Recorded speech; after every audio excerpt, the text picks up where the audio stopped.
Hi friends, કેમ છો? આજે આપણે વેનીલા કેક બનાવી રહ્યા છે અને અમે એક ફ્લેવર આપી રહ્યા છે, કસ્ટર્ડ એપલ ફ્લેવર છે. સ્વીટનર તરીકે આપણે કન્ડેન્સ મિલ્ક યુઝ કરી રહ્યા છે. મેં અહીંયા 250 ગ્રામ મેદો, એની અંદર હાફ ટીસ્પૂન બેકિંગ પાવડર અને 1/8 ટીસ્પૂન બેકિંગ સોડા ઉમેરીને 3 ટાઈમ્સ સ્ટીમ કરેલો છે અને કેસર નાખીને મિક્સ કરેલો છે. આપણી પાસે ડ્રાય ઇન્ગ્રેડિયન્ટ રેડી છે. વ્હીટ ઇન્ગ્રેડિયન્ટ મિક્સ કરી રહ્યા છે આપણે. એની સાથે હાફ કપ કર્ડ લઈએ છીએ, થોડું ફેટી લઈએ છીએ.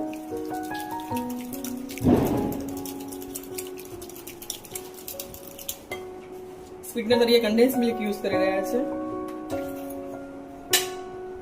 એ પણ 2 ટીસ્પૂન જેવું લઈએ છીએ.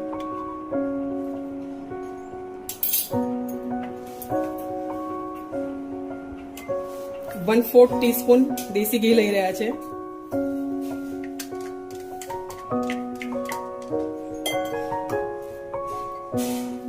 અને એક બાઉલ ભરીને સીતાફળનો પલ્પ છે.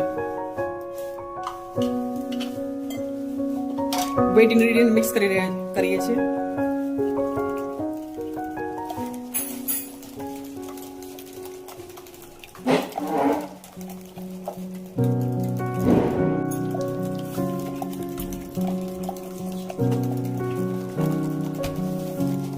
આ મિક્સ થઈને રેડી છે.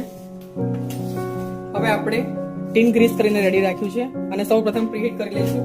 આપણે આ કેક કઢાઈમાં બનાવી રહ્યા છે, એટલે સૌ પ્રથમ 10 મિનિટ માટે એને પ્રીહીટ કરી લઈશું. ગેસનો ફ્લેમ મીડિયમ ટુ હાઈ રાખવાનો છે 5 મિનિટ્સ માટે.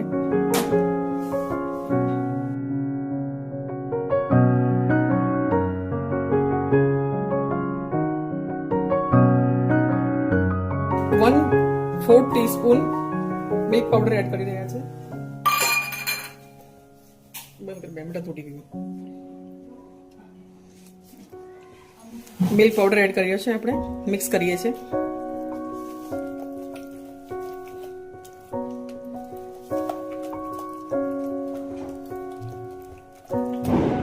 અને આપણે મેદો સીવ કરીને રાખ્યો છે, એડ કરીએ છીએ ધીરે ધીરે.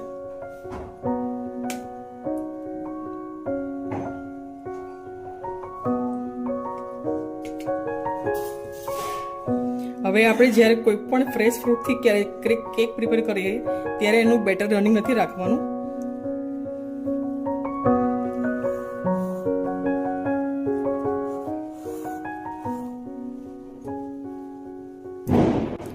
મિલ્ક એડ કરી રહ્યા છે.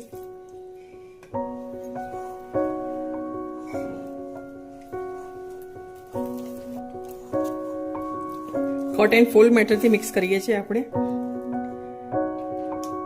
આ કેકનું બેટર સેમી થીક રાખવાનું છે. 2 ડ્રોપ વેનીલા એસેન્સ ડાલીએ છીએ.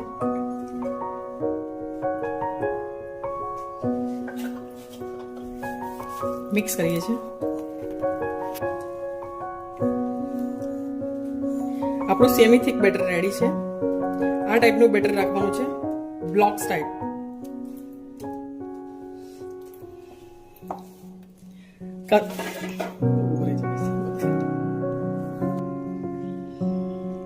મિક્સર રેડી છે. આપણે બેટર ફોલ્ડ કરીએ છીએ.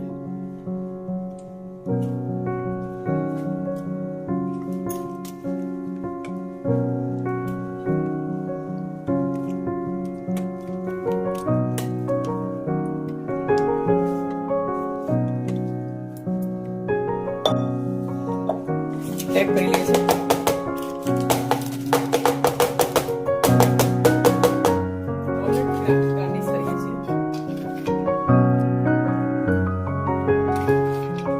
ફેસ્ટિવ સિઝન ચાલી રહી છે તો આપણે થોડું સેફ્રન પણ ડાળીએ છીએ. તમે આ કેક માઇક્રોવેવમાં પણ બેક કરી શકો છો, પણ બધા પાસે માઇક્રોવેવ અવેલેબલ નથી હોતું. આવી રીતે તમારે કોઈ પણ નોનસ્ટિક વાળું પેન લઈ લેવાનું છે. આમાં મેં સોલ્ટ પાથર્યું છે. તમારે સાઇડ પાથરવી હોય તો પણ તમે પાથરી શકો છો. એની રીતે આ રીતે એક સ્ટેન્ડ મૂકી દેવાનું છે અને એની અંદર આપણે આ રીતે સ્ટેન્ડ મૂકી દઈશું. ગેસની ફ્લેમ તમે જોઈ શકો છો ફ્રેન્ડ, એકદમ સ્લો છે. હાઈ ફ્લેમ બિલકુલ નથી રાખવાની, એકદમ સ્લો ફ્લેમ પર આપણે બેક કરીએ છીએ. 45 મિનિટ સુધી એને બેક કરવાનું છે. પછી તમારે ચેક કરી લેવાનું છે એકવાર.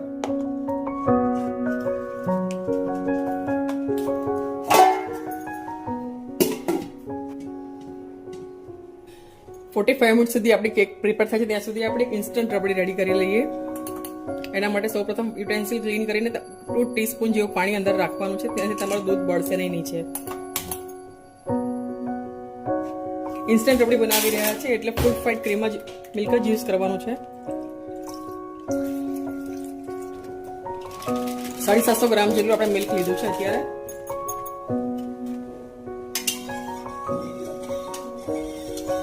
ઇન્સ્ટન્ટ બનાવી રહ્યા છે એટલે આપણે અંદર હાફ કપ જેવો મિલ્ક પાવડર એડ કરી દઈશું. તમારી પાસે અમૂલ્યાનો છે, તમારી પાસે જે મિલ્ક પાવડર હોય તમે યુઝ કરી શકો છો.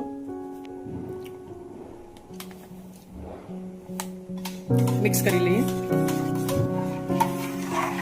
આપણે જે રબડી પ્રિપેર કરી રહ્યા છીએ ઇન્સ્ટન્ટ છે, અને જે આપણે કેક પ્રિપેર કરી છે એ પણ સીતાફળની કેક બનાવી રહ્યા છે. સીતાફળની કેક સાથે જ્યારે રબડી સર્વ કરીએ છીએ ત્યારે એની રિચનેસ ખૂબ વધી જાય છે, એટલે બાળકો માટે બહુ જ હેલ્ધી છે.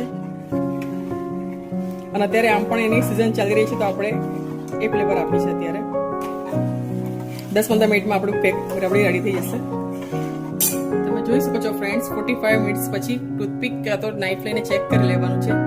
જ્યારે બિલકુલ ક્લીન આવે છે ત્યારે આપણી કેક રેડી છે. હવે 20 મિનિટ સુધી રેસ્ટ આપવાનો છે, પછી આપણે અનમોલ્ડ કરીશું એને. 20 મિનિટ પછી રબડી પણ રેડી છે આપણી, અને ઠંડી કરી લીધી છે મેં. ઠંડુ થયા પછી જ સીતાફળનો પલ્પ એડ કરવાનો છે.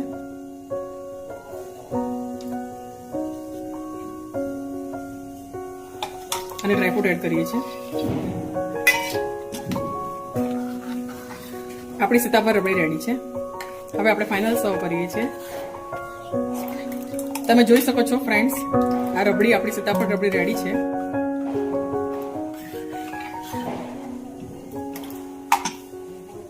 કેક પણ ઠંડી થઈ ગઈ છે. તમે જોઈ શકો છો આનું ટેક્સચર.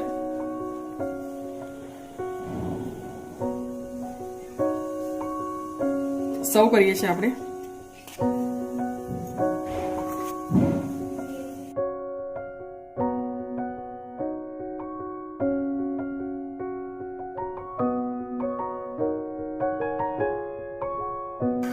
એની પર રબડી પોર કરીએ છીએ.